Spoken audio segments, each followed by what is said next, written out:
Sobat Maestro, sesaat lagi Anda akan bersama-sama mengikuti pengajaran firman Allah yang disampaikan oleh hambanya Pastor Dorcas Daud dari Gereja Hope ACC. Selamat mendengarkan.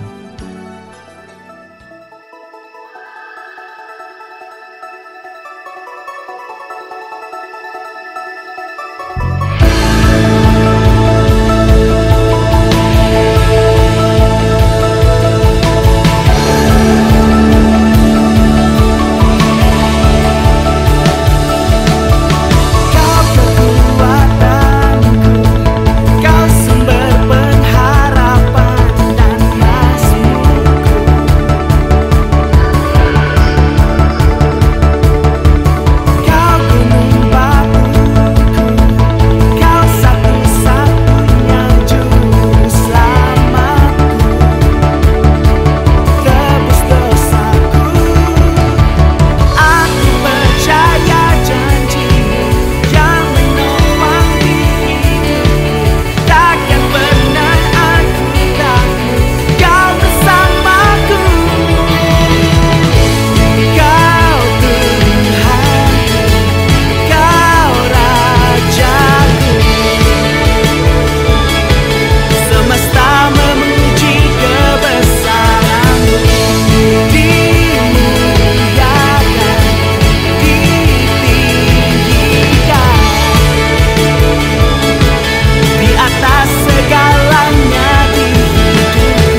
Shalom, Anda akan mendengarkan program Kuasa dalam Firman-Nya yang disampaikan oleh Pastor Dorcas Daud dari Hope ACC dan Dorcas Ministries.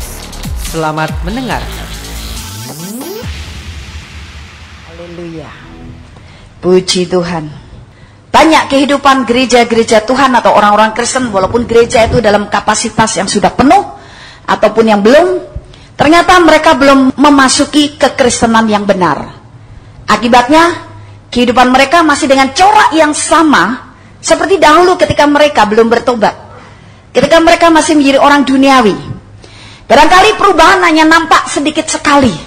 Perubahan hanya nampak terlalu kecil di dalam kehidupan mereka.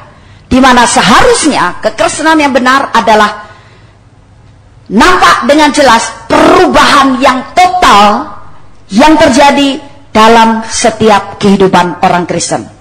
Bahkan perubahan itu harus mulai nyata ketika dia mulai dilahirkan baru. Tidak menunggu 10 tahun yang akan datang, tidak menunggu 15 tahun yang akan datang, tapi bahkan sejak dia mulai dilahirkan baru, karena di dalam dirinya sudah tertanam benih ilahi.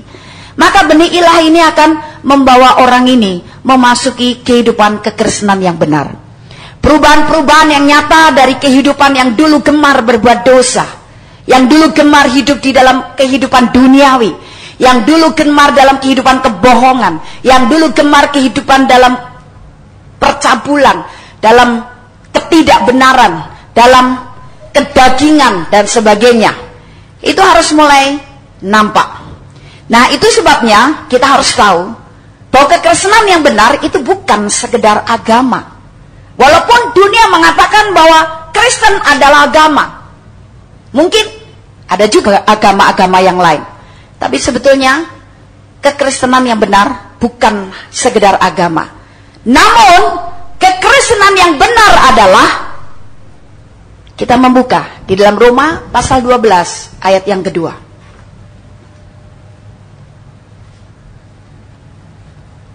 Janganlah kamu menjadi serupa dengan dunia ini, tetapi berubahlah oleh pembaruan budimu, sehingga kamu dapat membedakan manakah kehendak Allah, apa yang baik, yang berkenan kepada Allah, dan yang sempurna. Jelas nyata di sini bahwa ternyata kekristenan itu harus kehidupan seseorang yang mengalami pembaharuan di dalam pikirannya. Tanpa pikiran yang diperbarui, maka kehidupan orang ini akan sama seperti dahulu ketika dia belum menyatakan bertobat kepada Tuhan Yesus. Baik dari segi karakter, dari segi kehidupan sehari-hari, dari segi rohaninya, maupun dari segi hal-hal yang lainnya. Nah, perubahan di dalam pikiran itu harus terjadi pada setiap orang yang mengaku dirinya percaya kepada Yesus. Sehingga pikiran ini bukan lagi pikiran manusia lama, tetapi pikiran manusia baru. Pikiran manusia baru adalah pikiran Kristus. Dan di manakah kita bisa menemukan pikiran Kristus? Filipi pasal 4 ayat yang ke-7 dan 8. Damai sejahtera Allah yang melampaui segala akal akan memelihara hati dan pikiranmu dalam Kristus Yesus. Jadi akhirnya saudara-saudara, semua yang benar, semua yang mulia, semua yang adil, semua yang suci, semua yang manis, semua yang sedap didengar, semua yang disebut kebajikan dan patut dipuji, pikirkanlah semuanya itu. Saya yakin ayat ini tidak asing lagi bagi Anda, tapi masih asing untuk diterapkan. Padahal siapakah sesungguhnya orang itu tergantung dari pemikirannya. Kalau pemikirannya adalah pemikiran yang jahat, orang itu menjadi jahat. Kalau pemikirannya pemikiran yang cabul, orang itu jadi cabul. Kalau pemikirannya adalah pemikiran yang penuh dengan intrik-intrik, rekayasa, penipuan, dusta, maka dia menjadi seorang penipu. Kalau pikirannya penuh dengan keangkuhan, maka jadilah dia seorang yang angkuh dan sombong. Kalau pikirannya penuh dengan kelemahan, penuh dengan ketidakberdayaan, penuh dengan ketidakmampuan, penuh dengan kemiskinan, jadilah dia orang yang miskin, jadilah dia orang yang lemah, jadilah dia orang yang selalu tidak berdaya. Itu sebabnya damai sejahtera Allah yang melampaui segala akal akan memelihara hati dan pikiran kita dalam Kristus Yesus, jika kita memenuhi pikiran kita dengan yang benar, yang mulia, yang adil, yang suci, yang manis, yang sedap didengar, yang disebut kebajikan dan patut dipuji, maka kita akan hidup di dalam Kristus Yesus. Segala sesuatu yang mewarnai pikiran kita akan berujung kepada manifestasi tindakan kita. Segala apa yang memenuhi pikiran kita juga akan berujung kepada manifestasi perkataan kita. Banyak perkataan orang Kristen tidak membangun karena apa? Pikirannya salah. Banyak orang Kristen penuh dengan perkataan yang kalah dan gagal karena pikirannya salah. Begitu juga banyak orang Kristen tindakannya tidak sesuai dengan firman Allah karena pikirannya tidak dipenuhi dengan firman Allah. Nah, itu sebabnya kita sekarang tahu bahwa pertama, kekristenan yang benar adalah merupakan cara baru dalam hal memandang segala hal atau cara berpikir yang baru. Kalau cara berpikir Anda belum baru, cara memandang Anda terhadap segala hal belum baru, maka Anda belum jadi orang Kristen yang benar. Ini kelihatan nyata sekali kalau kita mendengar seseorang yang tiap hari hanya mengeluh, yang tiap hari hanya berpikir tentang kekalahan, tentang kegagalan, atau tentang hal yang jahat dan sebagainya. Seringkali saya menerima SMS dari orang-orang yang mendengar khotbah saya dari berbagai radio. Dan isinya ternyata adalah isi orang-orang yang pikirannya penuh dengan kekalahan, pikirannya penuh dengan hal duniawi. Sehingga acap kali ketika mendengar kebenaran firman Tuhan, mereka terkejut. Loh, kok ternyata ada firman Tuhan yang bilang begini ya? Tapi bagaimana saya sudah terlanjur melakukannya? Dan apakah saya bisa keluar dari masalah ini? Saya ambil contoh saja. Ada seseorang SMS kepada saya bahwa dia baru pertama kali mendengar firman Tuhan tentang jangan kamu berhutang apa-apa kepada siapapun juga. Dia begitu terkejut, tapi sekaligus sedih karena hidupnya sudah dililit hutang di mana-mana. Dan kemudian dia SMS kepada saya, Bu, kok ada sih firman Tuhan bilang jangan kamu berhutang apa-apa kepada siapapun juga? Kalau kita berhutang, kita dibawa kutuk. Jadi bagaimana dong Bu, saya sudah terlanjur berhutang, dari mana saya bisa bayar? Bagaimana saya bisa hidup tanpa berhutang? Nah, ini satu bukti bahwa dia masih hidup dengan cara pola pikir yang lama. Tidak heran kehidupannya terus-menerus jatuh bangun di dalam masalah hutang. Bukan dia bertambah diberkati, bukan dia bertambah kaya dan menjadi berkat, tapi dia bertambah miskin, bertambah berkekurangan. Padahal firman Tuhan yang tertulis dalam Alkitab sudah ada 2000 tahun yang lalu. Bukan merupakan firman yang muncul sekarang-sekarang saja. Karena firman Tuhan bukan seperti benda elektronik yang tiap saat bisa berubah-ubah dan cepat sekali lahir produk yang baru. Kalau barang elektronik seperti itu. Tapi kalau firman Allah dari dahulu kala, sekarang sampai selama-lamanya tak pernah berubah. Amin. Tapi jangan berlaku untuk pikiran kita yang dari dulu, sekarang, sampai selama-lamanya tak pernah berubah. Itu hanya diberlakukan buat firman Allah. Pikiran kita harus berubah. Sesuai dengan apa? Sesuai dengan perkembangan zaman? Bukan itu juga, tapi sesuai dengan firman Allah. Anda tidak akan pernah menjadi orang Kristen yang benar dengan cara memandang yang benar, serta cara berpikir yang benar, kalau Anda tetap senang mengenakan cara berpikir manusia lama. Jadi kekristenan adalah sesuatu yang baru. Dan yang baru itu pertama diawali dengan kelahiran baru roh kita. Yang kedua, yang baru itu adalah perubahan di dalam pola pikir kita. Banyak orang Kristen hidupnya terus berkekurangan karena selalu berpikir berkekurangan. Aduh, gimana sih? Duit sekarang susah sekali, apalagi nih berita-berita di televisi terus menayangkan tentang krisis global. Wah, bagaimana nih? Duit itu susah dicari. Selama Anda terus berpikir bahwa duit susah dicari, walaupun ada firman Tuhan di dalam Efesus pasal 1 ayat yang ketiga. Terpujilah Allah dan Bapa Tuhan kita Yesus Kristus, yang dalam Kristus telah mengaruniakan kepada kita segala berkat rohani di dalam surga. Dan judul perikopnya luar biasa sekali, Yahudnya, kekayaan orang-orang yang terpilih. Tapi selama kita berpikir, aduh susah dan susah. Zaman sekarang mana ada orang bisa dapatkan berkat sebegitu banyak kalau dia tidak curang, dia tidak culas, dia tidak licik. Atau barangkali kalau dia tidak punya bisnis besar-besaran. Itu adalah pola pikir manusia lama. Tapi pola pikir manusia baru, seperti apa yang dikatakan firman Allah, terjadilah dalam hidup kita. Amin. Kelihatannya susah, tapi ketika pikiran kita setuju dengan apa yang dikatakan firman, ternyata semuanya berjalan dengan baik dan lancar. Dan firman tidak pernah berdusta. Ternyata terjadi dan digenapi dalam hidup kita. Mengapa?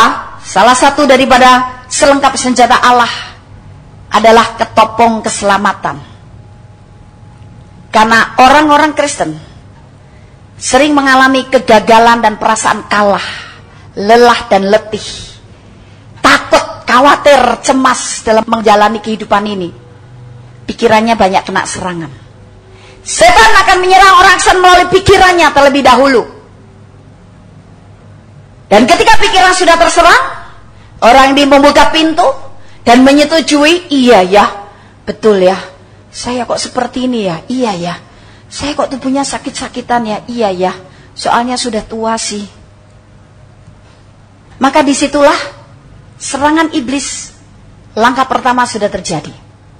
Dan langkah kedua, dia akan menyerang batinmu. Ini hatimu merasa terluka. Ternyata hidup begini-begini saja. Tuh, kan?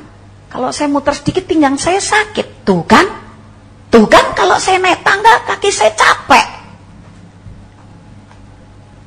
Itu adalah hati yang terluka. Berkata dalam hati yang negatif. Jadi terluka itu bukan hanya dikhianati orang, bukan hanya dikecewakan orang, bukan hanya mendapat perkataan tajam dari orang lain. Tapi hati yang terluka adalah hati yang menerima pikiran dari intimidasi atau tembakan si iblis. Dan hati itu berkata setuju. Dan tiba-tiba saja yang tadinya lutut hanya pegel sedikit-sedikit, tapi ternyata akhirnya dua lutut semuanya jadi kaku. Aduh, capek ya. Aduh, naik tangga sedikit terengah-engah. Saudara, saya tidak punya pembantu, sudah mau memasuki tahun yang kedua. Saya sengaja tidak pakai pembantu. Saya mau melatih anggota keluarga, termasuk nomor 1 diri saya. Masa iya sih manusia harus bergantung sama manusia terus? Orang-orang di barat sana tidak pernah punya pembantu, kok bisa hidup? Orang-orang Asia yang agak manja. Tapi bukan berarti saya tidak mengizinkan Anda tidak punya pembantu. Tapi saya mau melatih diri, mau mendisiplin diri. Masa iya tidak sanggup? Ternyata sanggup. Seharian kemarin, karena rumah saya sedang direnovasi, dibersih-bersihkan, saya membereskan semuanya. Ternyata barang-barang kami banyak nih. Sebagian sudah kami berikan kepada kuli di rumah kami. Klimaks ya, saya harus membereskan sebagai finishing touch-nya. Memang kalau wanita itu pandangannya, penglihatannya, apa yang dia pikirkan itu sangat luas. Kecil-kecil gitu diberesin. Nah, bersyukurlah kaum pria, Anda diberikan seorang penolong sepadan, yaitu wanita. Itu sebabnya dalam kitab Kejadian dikatakan tidak baik laki-laki itu seorang diri saja. Karena kenyataan hal yang kecil-kecil, oke lah, pria perkasa, gagah, kuat ya, wah, langkahnya lebih panjang, pergi jam 12, pulang jam 3 pagi. Tapi tetap membutuhkan penolong, tetap membutuhkan seseorang yang bisa untuk ngurusin yang kecil-kecil. Kalau pria, taruh sepatu begitu aja. Tapi kalau wanita nggak bisa. Hei, ada rak sepatu, taruh dong di sini. Hampir taruh di situ. Taruh dong di tempatnya. Jadi apa? Enak. Rumah itu nyaman. Udara juga kelihatannya bersih. Kalau kita pegang meja, berdebu sedikit, aduh nggak enak. Kalau pria mungkin masih bisa tenang. Tapi kalau wanita, aduh, lap di mana sih nih? Harus dilapin. Sampai kertas satu aja jatuh. Kalau wanita diambil. Kalau ini sampah, buang tempat sampah. Kalau ini barang berharga, simpan di tempatnya. Nah, tadinya saya pikir, waduh bagaimana ya sudah. Saya bilang kepada tukang saya, sudah hari ini kamu jangan jamah depan dulu, depan itu paling akhir, cat depan. Tapi sekarang semua barang-barang yang harus nempel di 3 kamar mandi semua dipasang seharian. Ternyata sampai jam 4 belum selesai, baru selesai kamar mandi saya. Wih, lama juga ya, ini 2 orang. Kadang-kadang seseorang itu perlu dikasih sesuatu untuk membuat dia bergairah. Kekristenan juga begitu. Kadang-kadang kita perlu peduli memberikan sesuatu untuk orang Kristen bergairah. Tapi terutama, jadikanlah firman Allah itu adalah sesuatu yang selalu menggairahkan Anda. Amin. Nah, itu baru benar. Firman itu yang paling menggairahkan karena memberikan kehidupan kepada kita. Terus saya muter-muter, apalagi di depan kamar saya ya, banyak barang. Sementara mereka ngatur. Aduh, ini ditaruh di mana? Saya mesti naik turun tangga, saya mesti angkat-angkat gitu. Gimana? Saya naik tangga. Enggak apa-apa. Oke. Pertama memang ciung, haleluya. Turun lagi, enggak apa-apa. Siapa bilang lutut saya celeng-celengan? Enggak apa-apa. Saya naik turun, angkat sana, angkat sini. Dari pagi, bangun tidur sesudah saya berdoa, bersekutu pribadi dengan Tuhan. Terus membereskan sampai jam 8 ketika semuanya sudah rapi dan beres. Enak sekali ya dunia ini. Permuanya lihat barang berantakan di mana-mana. Dan saya tidak terbiasa tinggal di tempat yang berantakan. Tapi begitu selesai, tapi masih ada 1 lantai 2. Saya tahu saya akan naik turun terus, tapi saya percaya. Ketika saya berpikir bahwa segala perkara dapat kulakukan di dalam Yesus yang memberikan kekuatan kepadaku, saya pasti sembuh. Termasuk tiap hari saya naik turun tangga udah berapa kali. Itu kalau nyuci, naik turun, sudah naik ke atas, oh iya, ada baju yang di kamar mandi saya belum diambil, turun lagi, padahal sudah bawa cucian nih, turun lagi, cuma ngambil 1 celana, balik lagi ke sana, iya, itu serbet-serbet di dapur masih dicuci, daripada besok turun lagi, cuma ngambil serbet, naik lagi. Tapi luar biasa, 2 tahun tidak punya pembantu, saya tetap sehat walafiat. Tepuk tangan buat Yesus. Saudara, bagi saya sesuatu yang luar biasa kalau saya bisa menangani sendiri. Karena apa? Saya tuh sehari di Bandung, berapa hari keluar, balik lagi cuma beresin, pergi lagi, balik lagi beresin rumah, pergi lagi. Tapi ternyata saya sehat dan kuat. Bagi saya itu adalah sebuah anugerah. Saya tidak sakit, saya tidak lemah, saya tidak lelah, bahkan rasanya tubuh saya selalu segar dan kuat. Asal pikiran kita tidak ditembak oleh si iblis. Nah, saya percaya kekuatan ini datang dari mana? Dari pemikiran saya yang setuju dengan firman Allah, bahwa segala sesuatu dapat dilakukan di dalam Dia yang memberikan kekuatan kepadaku. Itu sebabnya tanggalkan pola pikir lama Anda. Bersihkan pikiran Anda dari segala hal yang negatif, dari hal segala yang duniawi. Orang-orang duniawi berpikir, oh, nggak bisa kalau kayak begini, enak dia, nggak enak ke saya. Itulah pikiran duniawi. Pikiran yang sudah diperbarui hanya 1 hal, kasih. Kita senang melihat orang lain yang diberkati. Kita tidak perlu iri, kita tidak perlu berkomentar, ya enak dia diberkati, gua kagak. Kenapa? Self correction dong. Kita koreksi diri. Bukan memakai jari telunjuk untuk menghakimi, sehingga kita makin panas hati, kita makin tidak suka, kita makin berontak. Tapi hati kita akhirnya mengerti, oh, ternyata ada hal yang perlu dibenahi. Termasuk pola pikirku. Pola pikirku masih salah, tidak sesuai firman Allah. Pola pikirku masih tentang kemiskinan. Pola pikirku masih tentang kekurangan. Pola pikirku masih tentang berkat susah didapat. Pola pikirku tentang sakit penyakit. Tapi kalau pola pikirku sekarang, aku sehat karena Yesus sudah menanggung penyakitku. Haleluya. Maka Anda akan memiliki jiwa dan tubuh yang selalu sehat. Itu sebabnya Allah memberikan ketopong keselamatan kepada kita, supaya pikiran tidak tertembak terus-menerus oleh si iblis, melalui tuduhan, melalui dakwaan, melalui intimidasi. Hei, kamu ngapain capek-capek begitu? Enak tuh suamimu tuh enak-enak nggak mau bantu kamu.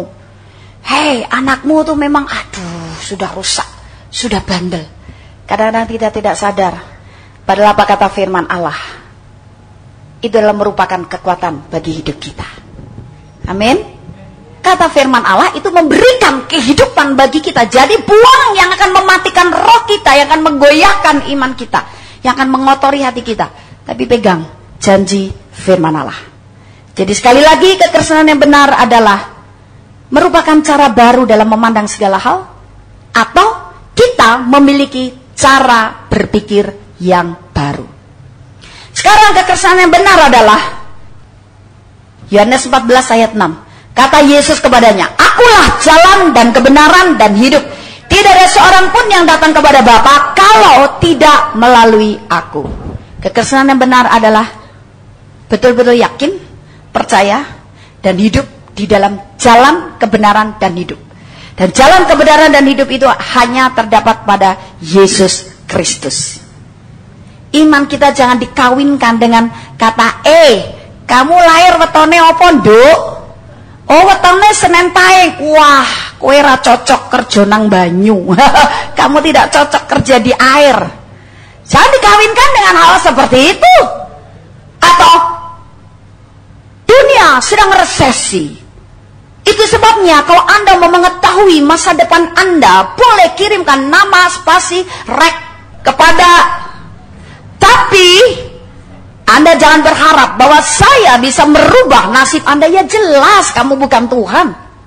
Gimana bisa merubah nasib manusia?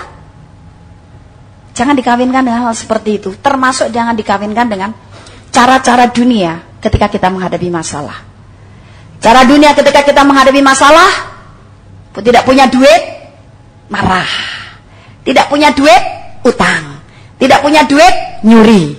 Cara-cara dunia dalam menghadapi masalah, apalagi sakit hati, dikecewakan orang, kita ngambek, kita luka batin, kita kepahitan, kita mundur, kita marah, kita jengkel. Nah, itu adalah gaya hidup orang-orang dunia.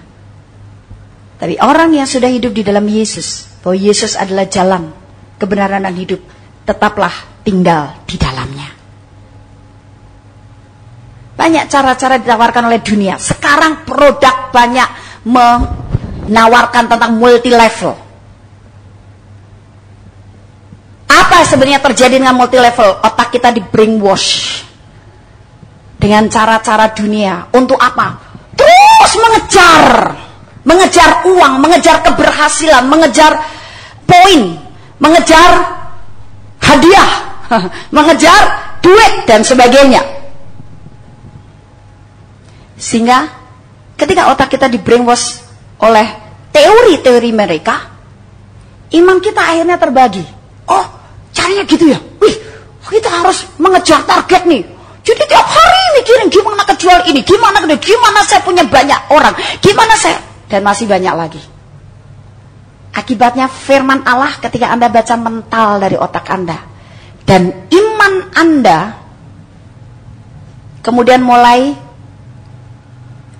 dikawinkan, dikompromikan dengan hal seperti itu, sehingga tidak tulus lagi kepada firman Allah.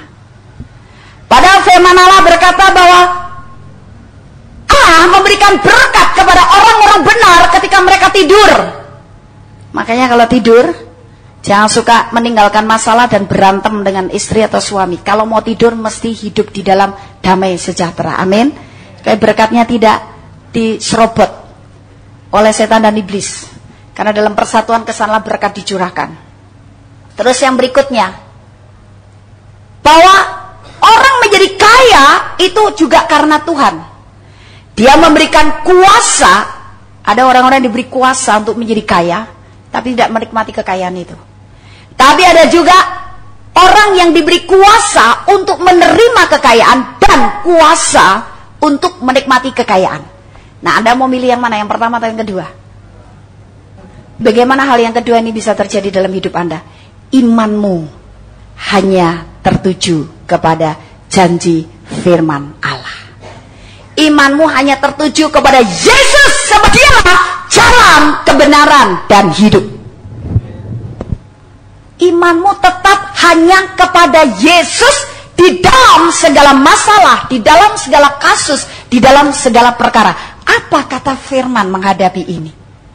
Apa kata firman tentang kesembuhan? Apa kata firman tentang blessing? Apa kata firman tentang kasih? Apa kata firman tentang melayani?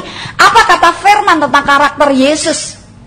Karena kekristenan yang benar adalah betul-betul hidup setuju dan beriman kepada Yesus, sebab Dialah satu-satunya jalan, kebenaran, dan hidup. Amin. Sekarang hal yang ketiga, kekristenan yang benar adalah 2 Korintus 5 ayat 14 sampai dengan 17. Ternyata kekristenan benar adalah kita harus rela untuk mengubah prinsip-prinsip hidup manusia lama sekarang memasuki kehidupan yang baru, dan tidak menawarkan gaya hidup yang dangkal. Gaya hidup yang dangkal itu gaya hidup seperti orang duniawi, dan gaya hidup di dalam kedagingan. Itu adalah gaya hidup yang dangkal. Kita harus rela untuk dirubah prinsip-prinsip kita, walaupun itu sudah bertahun-tahun karena kita dapatkan dari kakek moyang, nenek moyang kita.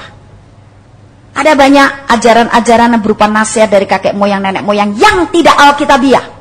Ada banyak teori-teori yang dunia yang mungkin diterapkan kepada pengetahuan, kepada orang-orang yang berbicara tentang kesuksesan sekarang, tapi tidak sesuai dengan firman Allah. Gaya hidup orang-orang percaya adalah Yohanes pasal yang ke-1 ayat yang ke-12 dan 13. Semua orang yang menerimanya diberinya kuasa supaya menjadi anak-anak Allah. Apa status anak-anak Allah? Pewaris. Bukan kuli, bukan budak, tapi pewaris.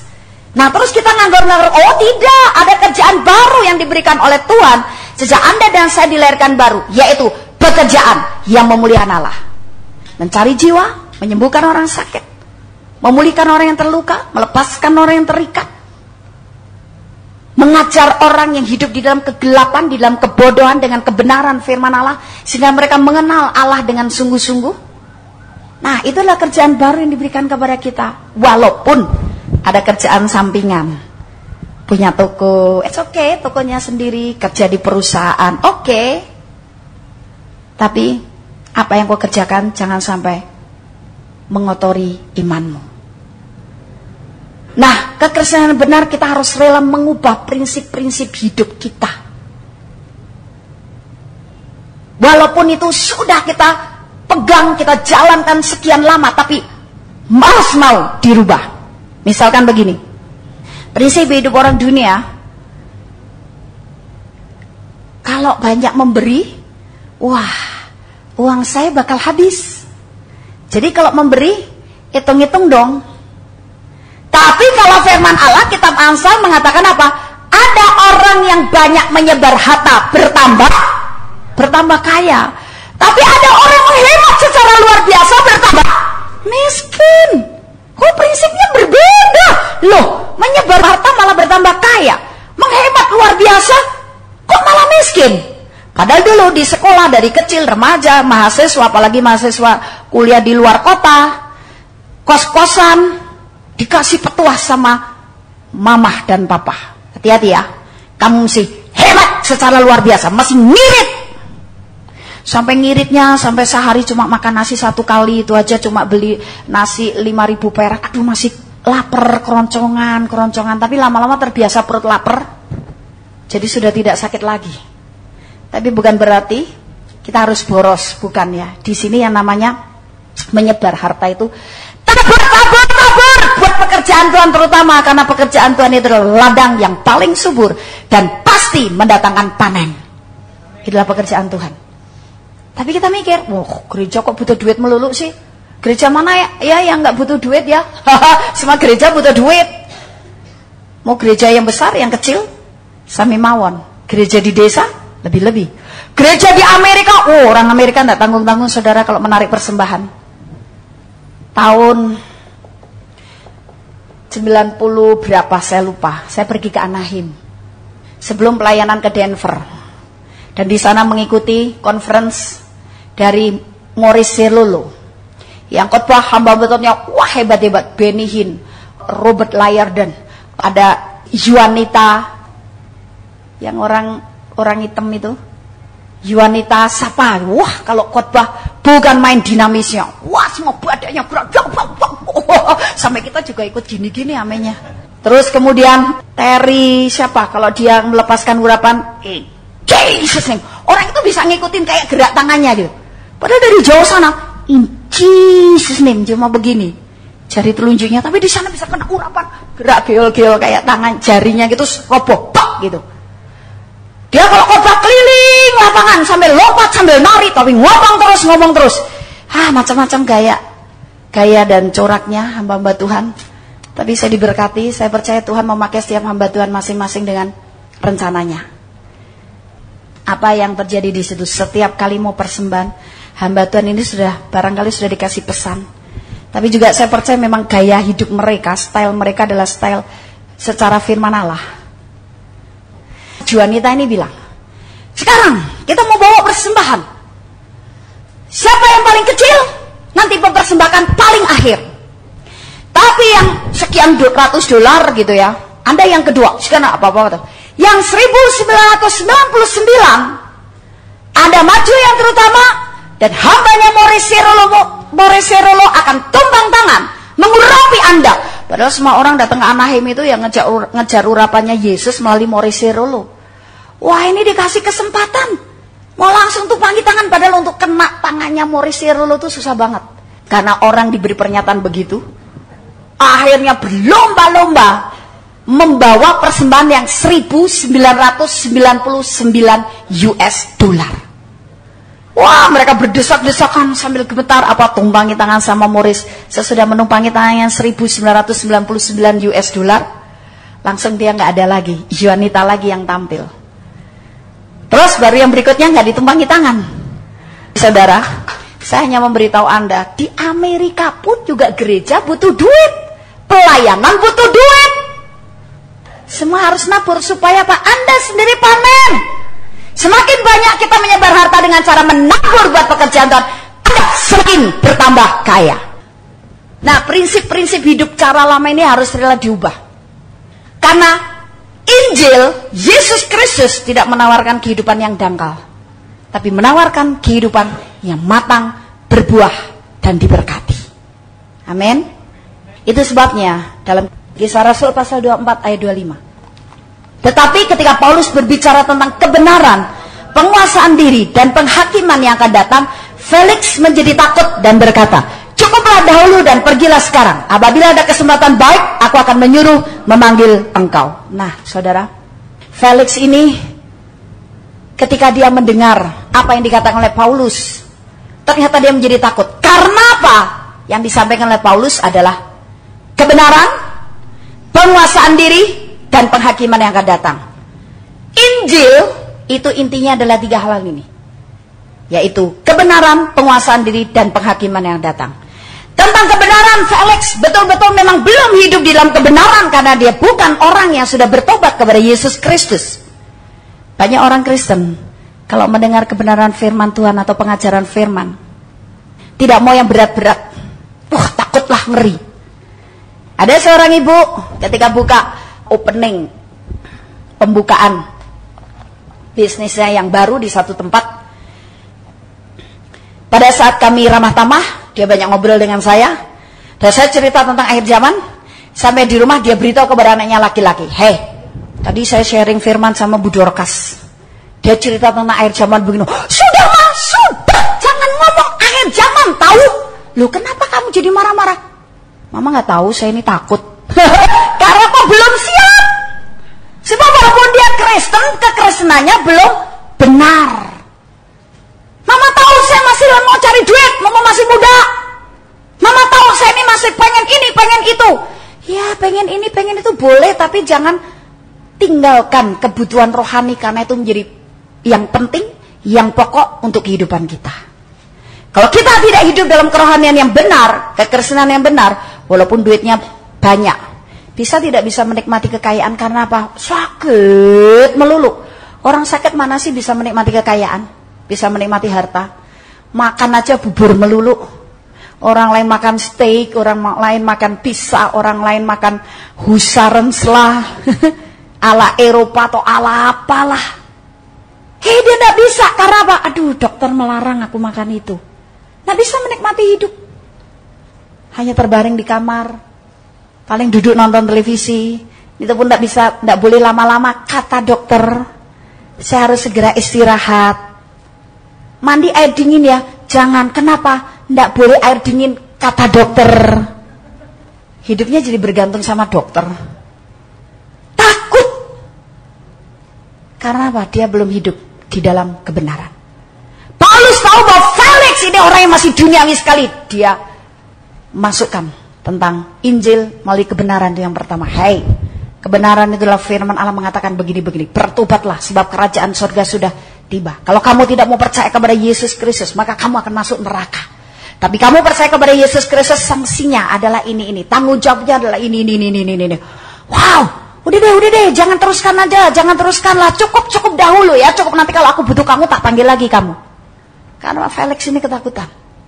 Banyak orang Kristen ketakutan untuk firman-firman Tuhan tertentu karena dia merasa belum bertobat dalam bidang itu.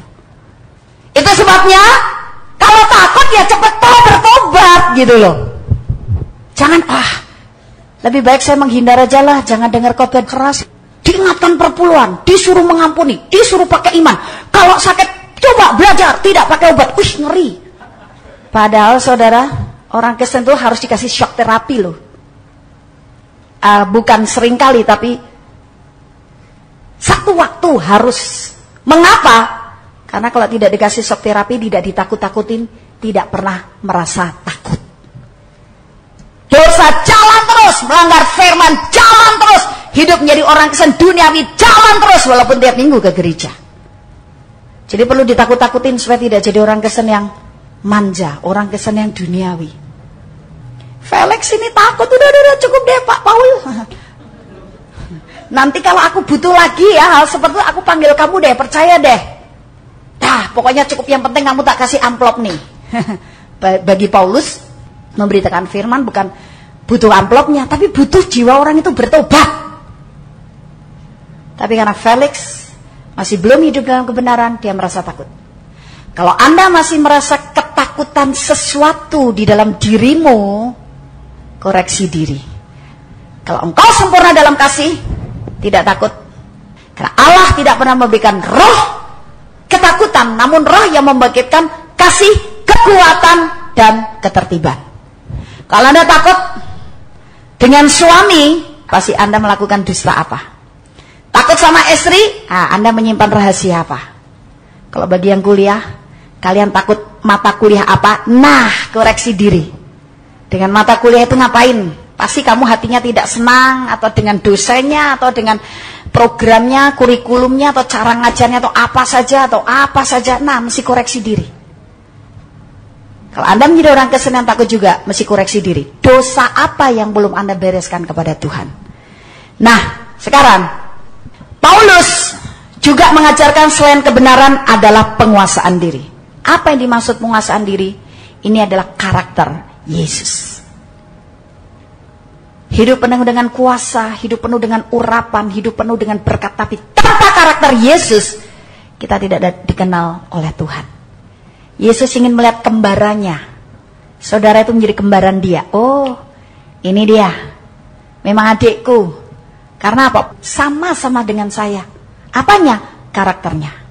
Dari semua karakter Yesus, kita rangkum jadi satu.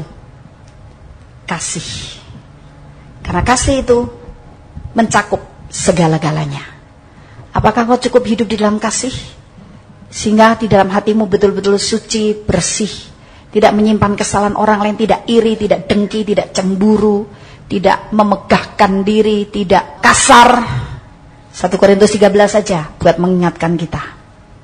Nubuat bisa berakhir, urapan bisa selesai, tapi kasih selama-lamanya. Kalau dirangkum lagi dengan lebih padat, Galatia 5 ayat 22. Tapi kok susah ya? Penguasaan diri adalah hidup dengan karakter Yesus. Sekarang yang disampaikan oleh Paulus yang ketiga adalah penghakiman yang akan datang. Apa namanya penghakiman akan datang? Nasib manusia sesudah kematian itu bagaimana? Mau masuk neraka atau masuk surga? Kalau mau masuk surga percaya Yesus, tapi bukan hanya sampai percaya Yesus toh dibaptis jadi anggota jemaat sebuah gereja. Ada hal-hal yang harus diresponi, ada hal yang harus dijalankan. Karena banyak nanti walaupun orang bilang saya Kristen, tapi ternyata go to hell. Jadilah pelaku firman. Firman sudah kita dengar, lakukan dalam hidup saudara. Amin. Haleluya. Kami percaya Anda pasti diberkati oleh firman Tuhan yang disampaikan oleh Pastor Dorcas Daud STH dari Hope ACC dan Dorcas Ministries. Dan bila Anda memiliki pertanyaan seputar kegiatan pelayanan kami, Anda dapat menghubungi kami di 08 222 703 0006. Sekali lagi di 08 222 703 0006. Sampai jumpa kembali. Tuhan Yesus memberkati.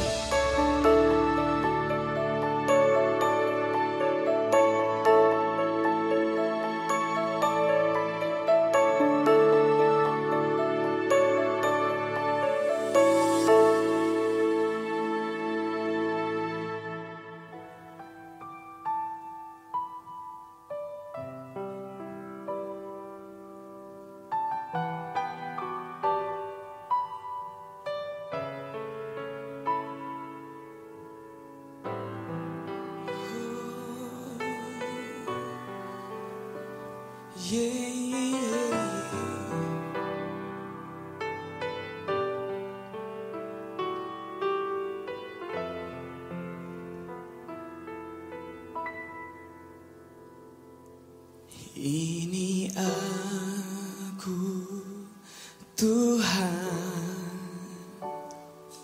menghadap hadirat-Mu, menerima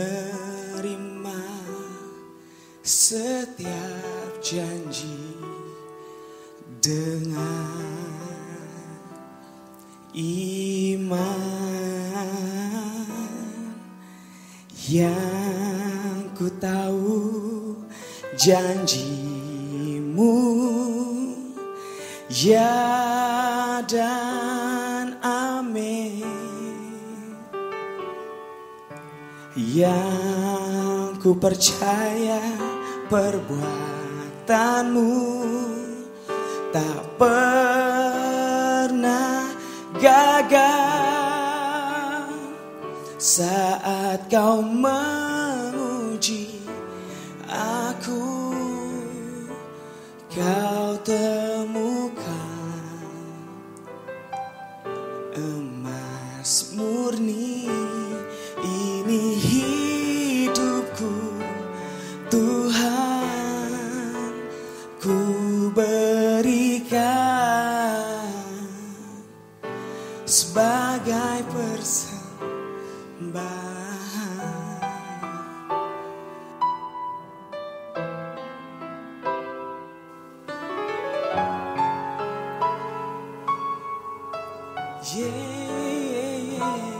Ini aku Tuhan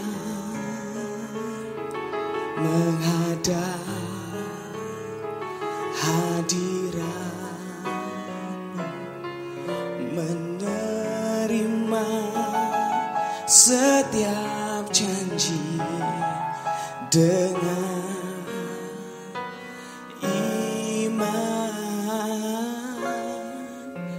yang ku tahu janji-Mu, ya dan amin.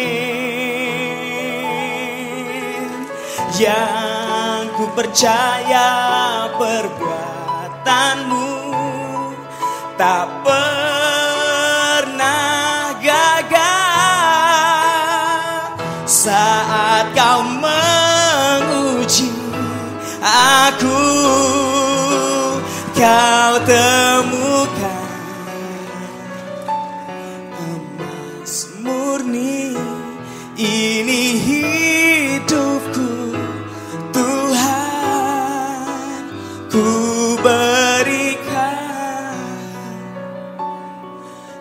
sebagai persembahan.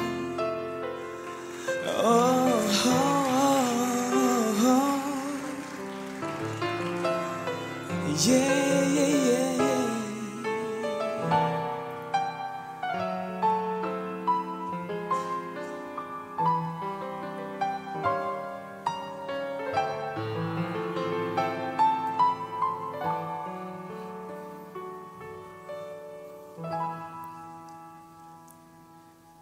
Yang ku tahu janjimu,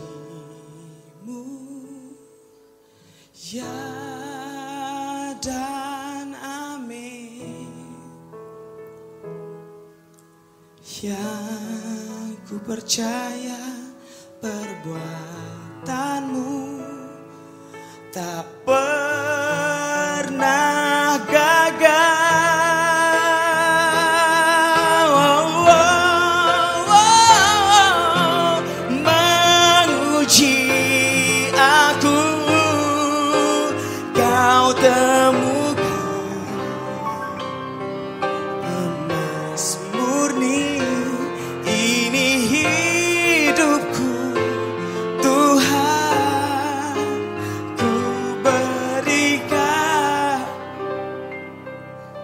Sebagai persembahan,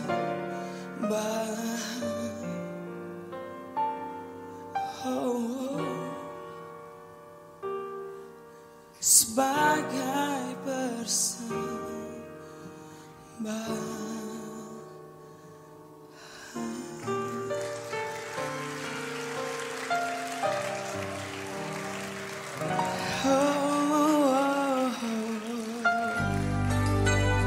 Demikianlah firman Tuhan yang berkuasa telah kita dengar bersama-sama.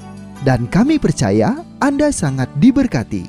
Bagi yang membutuhkan pertumbuhan iman dan pelayanan lebih lanjut, Anda dapat menghubungi kami dan beribadah bersama dengan kami setiap hari Minggu di Gereja Hope ACC di ACC Center, Jalan Mekar Utama, nomor 31, lantai 3 Kompleks Mekarwangi, Bandung, pada jam 8.30. Ada kebaktian anak-anak pada jam yang sama. Ikuti juga Breakthrough Prayer setiap Jumat jam 18.30. Jika Anda membutuhkan dukungan doa, Anda dapat mengirimkan SMS ke nomor 0822 2703 0006. Tuhan memberi